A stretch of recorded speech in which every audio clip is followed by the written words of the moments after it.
जय माता दी दोस्तों, तपोभूमि क्लासेस पर मैं अवधेश भदौरिया आप सभी का स्वागत करता हूं। आज दोस्तों मैं आपको एनसीईआरटी की अपडेटेड वैकेंसीज़ के बारे में बताऊंगा।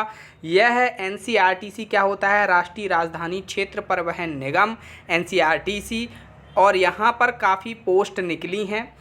पोस्टों के बारे में डिटेल में बताने के पहले मैं आपको बता दूं कि दोस्तों अगर आप हमारे टेलीग्राम चैनल जॉब की दुकान से नहीं जुड़े हैं तो जॉब की दुकान से आप जुड़ जाइए। वहाँ पर मैं बहुत सारी ऐसी वैकेंसीज होती हैं जिनके लिए वीडियो नहीं बना पाता, तो उनको वहाँ मैं अपडेट कर देता हूँ। साथ ही साथ जब किसी वैकेंसी की लास्ट डेट आ रही होती है तो उसको भी मैं वहाँ पर रिमाइंडर डाल देता हूँ। जैसे अभी मैंने IIT गोवा में जो नॉन टीचिंग स्टाफ की पोस्ट आई थी उनकी लास्ट डेट कल है फॉर्म भरने की, तो उसकी मैंने रिमाइंडर वहाँ पे डाल दिया। तो इस तरीके से चीज़ें वहाँ डालते रहते हैं, रोजगार समाचार भी डाल देते हैं और करंट अफेयर्स भी डाल देते हैं।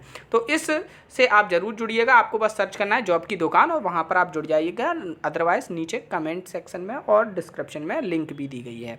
तो यहाँ पर देखें अपडेट क्या हो गया है वैकेंसीज के लिए। अपडेट ये हो गया है कि जो आपका लास्ट डेट थी फॉर्म भरने की वो पहले 30 तारीख थी, अब वो 6 अक्टूबर हो चुकी है।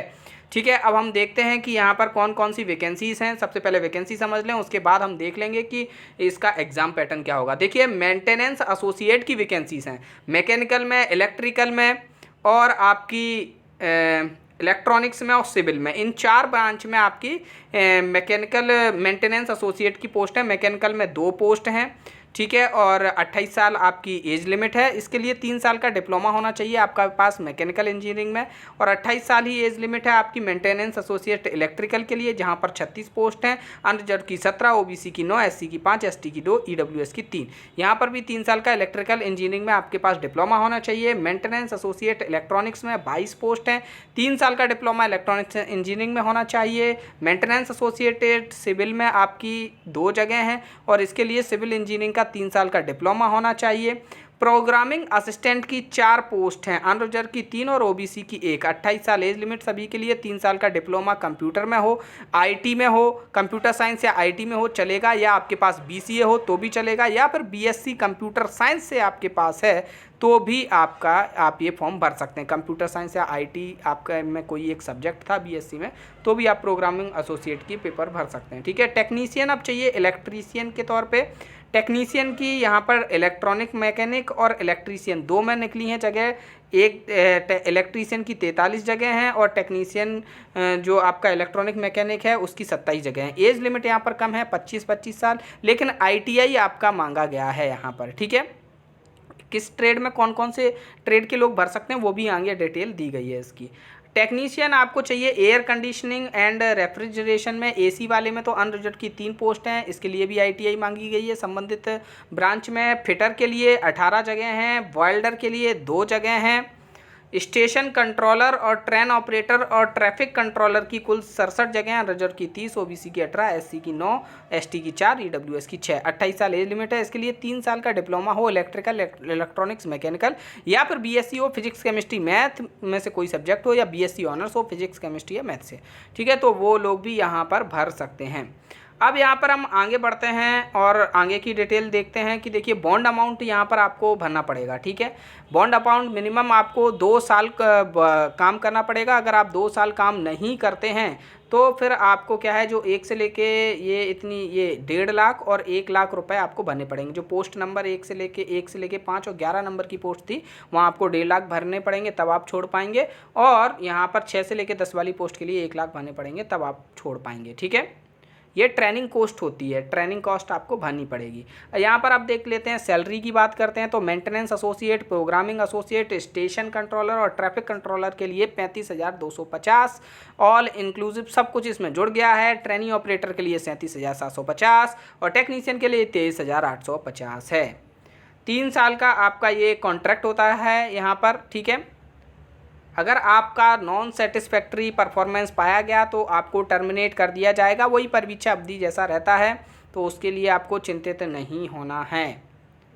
ट्रेनिंग वगैरह की बारे में सारी चीज़ें दी गई हैं। फीस वगैरह देख लो कि 500 रुपये लगनी है अनरिजर्व, ओबीसी, ईडब्ल्यूएस वगैरह से। बाकी जो हैं एससी एसटी कैटेगरी के कैंडिडेट को कोई फ़ीस देने की ज़रूरत नहीं है। अप्लाई कहाँ पे करना है, आपको एनसीईआरटी की वेबसाइट पे जाना है, वहाँ पर कैरियर ऑप्शन में जाना है और वहाँ पर ना केवल ये वाली पोस्ट निकली हैं और भी कईयों पोस्ट निकली हैं जिनको मैं यहाँ पर जिनके लिए वीडियो नहीं बना सकता, आप उनको भी वहाँ पर देख सकते हैं। यहाँ पर टेलीग्राम चैनल पर उनकी डिटेल मिल जाएगी। तो अपने अपने हिसाब से अगर आप कहीं पर एलिजिबल हैं तो वहाँ पर जाके देख सकते हैं। और यहाँ पर ये चीज़ और एक महत्वपूर्ण है कि जो इंजीनियरिंग डिसिप्लिन हैं वो कौन कौन से में होनी चाहिए। देखो मैकेनिकल वाले कोर में ये 9 डिसिप्लिन के लोग हैं, तो ये लोग भर सकते हैं। मैकेनिकल में किया हो, प्रोडक्शन में किया हो, ऑटोमोबाइल में किया हो, मैन्युफैक्चरिंग में किया हो, है ठीक है, इस तरीके से यहाँ पर दिया है। इलेक्ट्रिकल में इन 2 ब्रांच वाले लोग भर सकते हैं। इलेक्ट्रॉनिक्स में ये टोटल 9 ब्रांच वाले लोग भर सकते हैं और सिविल में केवल सिविल इंजीनियर के लोग भर सकते हैं।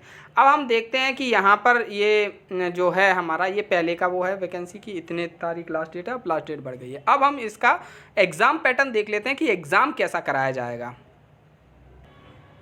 आ गए हैं हम एग्ज़ाम पैटर्न पे। ये देखो पोस्ट नंबर 1 से लेके यहाँ पर जो 10 तक है, पोस्ट नंबर 1 से लेके 10 तक जो आपका मेंटेनेंस एसोसिएट है अलग अलग ब्रांचेज में, प्रोग्रामिंग एसोसिएट है और टेक्नीशियन है, इलेक्ट्रीशियन, टेक्नीशियन और आपका टेक्नीशियन और जितने भी वो हैं क्या कहते हैं मेंटेनेंस एसोसिएट, इनके लिए एक जैसा पेपर होगा। 100 नंबर का पेपर होगा, 2 सेक्शन होंगे, 1/3 की माइनस मार्किंग होगी। पहला सेक्शन सबके लिए कॉमन होगा। पहला सेक्शन क्या होगा, general aptitude, general knowledge, awareness, general science, mathematics, logical ability, reasoning, English, Hindi, computer awareness वगैरह। सेक्शन बी जो होगा वो आपका क्या होगा, स्पेसिफिक होगा। जिस ब्रांच से आपने फॉर्म फिल किया है उसके 50 क्वेश्चन होंगे, ठीक है। अब जो आपकी एक और पोस्ट थी स्टेशन कंट्रोलर, ट्रेन ऑपरेटर या ट्रैफिक कंट्रोलर की, ठीक है, वहाँ पर आपका केवल एक 100 नंबर का पेपर होगा जिसमें quantitative aptitude, logical ability, reasoning, general English, general science, mathematics, computer awareness और जनरल अवेयरनेस और हिंदी के 100 क्वेश्चन आएंगे। यहाँ पर भी 1/3 की माइनस मार्किंग रहेगी। तो ये आपका एग्ज़ाम पैटर्न था। बाकी और डिटेल जानने के लिए आप जॉब की दुकान टेलीग्राम चैनल को जरूर ज्वाइन कर लें। मिलते हैं अगले लेक्चर में। धन्यवाद। जय माता दी।